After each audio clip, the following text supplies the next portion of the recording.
Just ಬೆಂಗಳೂರಿಗೆ ಮತ್ತೆ ಸ್ವಾಗತ.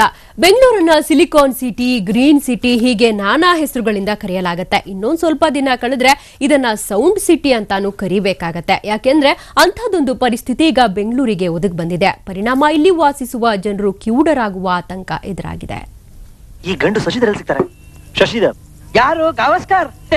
ಅದೇ ಕ್ರಿಕೆಟ್ ಆಟಗಾರ.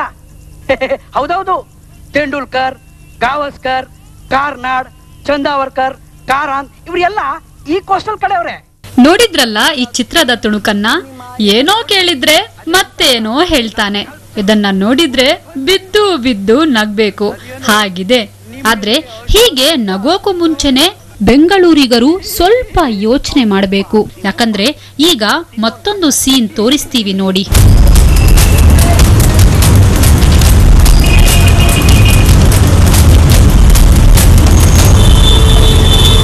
ಎಲ್ಲೇ ನೋಡಿದ್ರು ವಾಹನಗಳ ಸಾಲು ಸಾಲು, ಕಿವಿ ಚಿಟ್ಟನ್ನಿಸೋ ಶಬ್ದ.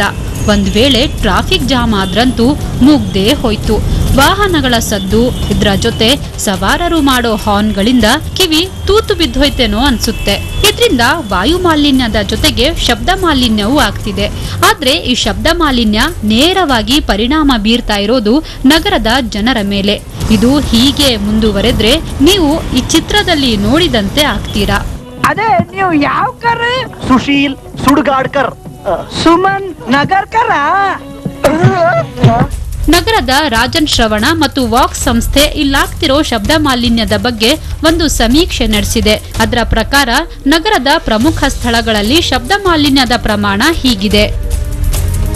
ನಗರದ ರಾಜನ್ ಶ್ರವಣ ಮತ್ತು ವಾಕ್ ಸಂಸ್ಥೆ ನಡೆಸಿದ ಸಮೀಕ್ಷೆ ಪ್ರಕಾರ ಬೆಂಗಳೂರಿನ ಮೆಜೆಸ್ಟಿಕ್ ಬಸ್ ನಿಲ್ದಾಣದಲ್ಲಿ ಶಬ್ದ ಮಾಲಿನ್ಯದ ಪ್ರಮಾಣ 65 ಡೆಸಿಬಲ್ನಷ್ಟಿರಬೇಕು.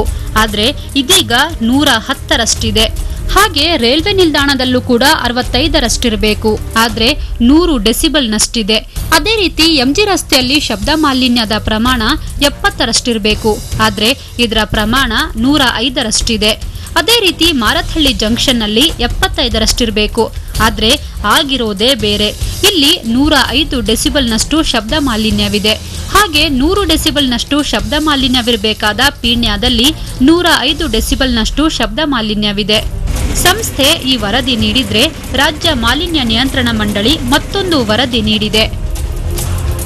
ಮಾಲಿನ್ಯ ನಿಯಂತ್ರಣ ಮಂಡಳಿ ನೀಡಿರೋ ವರದಿ ಪ್ರಕಾರ ನಗರದ ಮೆಜೆಸ್ಟಿಕ್ ಬಸ್ ನಿಲ್ದಾಣದಲ್ಲಿ ಶಬ್ದ ಮಾಲಿನ್ಯದ ಪ್ರಮಾಣ 90 ಡೆಸಿಬಲ್ನಷ್ಟಿದೆ. ಹಾಗೆ ಮೆಜೆಸ್ಟಿಕ್ನ ರೈಲ್ವೆ ನಿಲ್ದಾಣದಲ್ಲಿ 81 ಡೆಸಿಬಲ್ನಷ್ಟಿದೆ. ಇನ್ನು ಮಾಲಿನ್ಯ ನಿಯಂತ್ರಣ ಮಂಡಳಿ ಪ್ರಕಾರ ಜಯದೇವ ಆಸ್ಪತ್ರೆ ರಸ್ತೆಯಲ್ಲಿ 70 ಡೆಸಿಬಲ್ನಷ್ಟು ಶಬ್ದ ಮಾಲಿನ್ಯವಿರಬೇಕು. ಆದ್ರೆ ಈಗ 80 ಡೆಸಿಬಲ್ನಷ್ಟಿದೆ. ಹಾಗೆ ಜಿಗಣಿ ಇಂಡಸ್ಟ್ರಿಯಲ್ ಏರಿಯಾದಲ್ಲಿ 75ರಷ್ಟಿರಬೇಕು.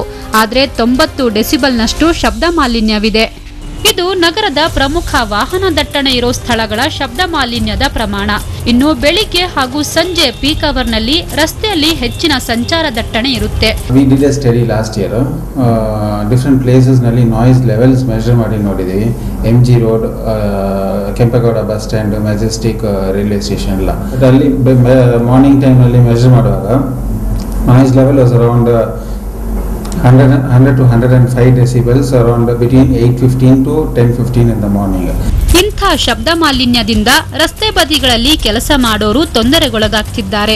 ರಾಜ್ಯದಲ್ಲಿ ಶಬ್ದ ಮಾಲಿನ್ಯಕ್ಕೆ ಮೂಲ ಕಾರಣಗಳು ನಮ್ಮ ಈ ಜನರೇಟರ್ ಸೆಟ್ಸು, ಮತ್ತು ಈ ರೈಲು ಮತ್ತು ರೋಡ್ನಲ್ಲಿ ಇರ್ತಕ್ಕಂಥ ಟ್ರಾಫಿಕ್ಕು, ಮತ್ತು ಈ ಲೌಡ್ ಸ್ಪೀಕರ್ಸು, ಈ ಪಬ್ಲಿಕ್ ಅಡ್ರೆಸ್ ಸಿಸ್ಟಮ್ಸ್ ಎಲ್ಲ ಇರ್ತದಲ್ಲ. ದೆನ್ ಇದು ಕನ್ಸ್ಟ್ರಕ್ಷನ್ ಆಕ್ಟಿವಿಟೀಸ್ ಕೂಡ ಭಾಳಷ್ಟೇ ಇದು ಮಾಡುತ್ತೆ. ಇತ್ತೀಚಿನ ಸಮೀಕ್ಷೆ ಪ್ರಕಾರ ವಿಶ್ವದ 221 ಉತ್ತಮ ಜೀವನ ನಡೆಸಲು ಯೋಗ್ಯವಾದ ಸಿಟಿಗಳ ಪೈಕಿ ಬೆಂಗಳೂರು 141ನೇ ಸ್ಥಾನ ಪಡೆದಿದೆ. ಆದ್ರೆ ನಗರದ ಪರಿಸ್ಥಿತಿ ದಿನದಿಂದ ದಿನಕ್ಕೆ ಬಿಗಡಾಯಿಸುತ್ತಿದೆ. ಇದು ಹೀಗೆ ಆದ್ರೆ ಬೆಂಗಳೂರು ಕಿವುಡರೂರು ಆದ್ರೂ ಅಚ್ಚರಿ ಇಲ್ಲ. ಮೊಹಮ್ಮದ್ ಇರ್ಷಾದ್, TV9 ಬೆಂಗಳೂರು.